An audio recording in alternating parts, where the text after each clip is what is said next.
জন্মদিনে পরিবার ও বান্ধবীর কাছ থেকে এত বড় সারপ্রাইজ পাবো সেটা ভাবতেও পারিনি। আসলে কয়েক বছর ধরে আমার জন্মদিন রোজাতেই পড়ছে, যার জন্য ওভাবে পালন করা হচ্ছে না। কিন্তু এবার ঈদের কিছুদিন পরেই পড়ে গিয়েছিল, আর আমি ভাবতেও পারিনি আমার বার্থডেতে সবাই মিলে এত বড় একটা সারপ্রাইজ দিবে। তোমরা দেখতেই পাচ্ছ এখানে আপু রান্না বান্না করছে, আর আমার জন্মদিনের প্রত্যেকটা খাবার আমার আপুই রান্না করেছে নিজের হাতে। আর আমি তো নর্মালি আমার রুমে বসেই ছিলাম, জন্মদিন যেদিন ছিল আমার সেদিন। তো হঠাৎ করে আমার বান্ধবী কেক নিয়ে চলে এসেছে, আর অন্য আরেকটা যেই কেকটা দেখছো সেটা আমার আপু এবং ছোটো বোন অর্ডার দিয়েছে, আর আরেকটা কেক আমার বান্ধবী অর্ডার দিয়েছে। সে আসার সময় আমার জন্য গিফট এবং কেক নিয়ে চলে এসেছিল এবং আমার রুমে এসে বসেছিল। আমি জানতামও না যে সে এসেছে। পরবর্তীতে আমার ছোটো বোন বলছিল রুমে একটা কাজ আছে। রুমে গিয়ে তো আমি পুরোই অবাক হয়ে গিয়েছি আমার বান্ধবীকে দেখে, এবং সেই মোমেন্টগুলো ভিডিও করতে মনেই ছিল না, যার জন্য তোমাদের সাথে শেয়ার করতে পারছি না। তো আমার বান্ধবী আমার জন্য যে কেকটা নিয়ে এসেছে সেটা নিয়ে আমরা দুজনে খুব ভালো করে ছবি টবি তুলে নিয়েছি, আর আমাকে সবাই বলছিল যে রেডি হতে। তো তারপর আমি যখন বুঝতে পেরেছি তারা আমার জন্য সারপ্রাইজ প্ল্যান করেছে, আমি রেডি হয়ে গিয়েছি।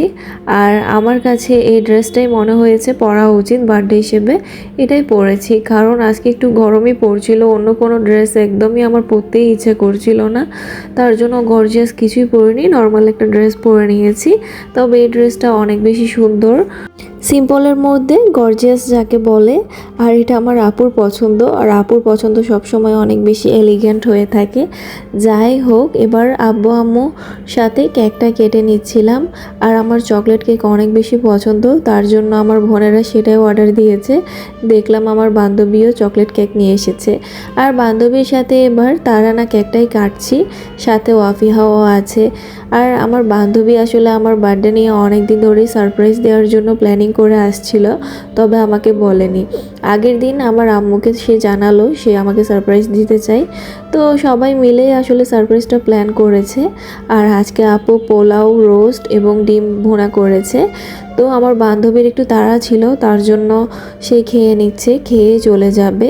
আর এক্সট্রা কেক টেক নাস্তা টাস্তা কিছুই সে খাচ্ছিল না, কারণ তার অনেক লেট হয়ে যাচ্ছিল। আসলে সারপ্রাইজটা রাতেই দেওয়া হয়েছে, যার জন্য লেট হয়ে গিয়েছে একটু।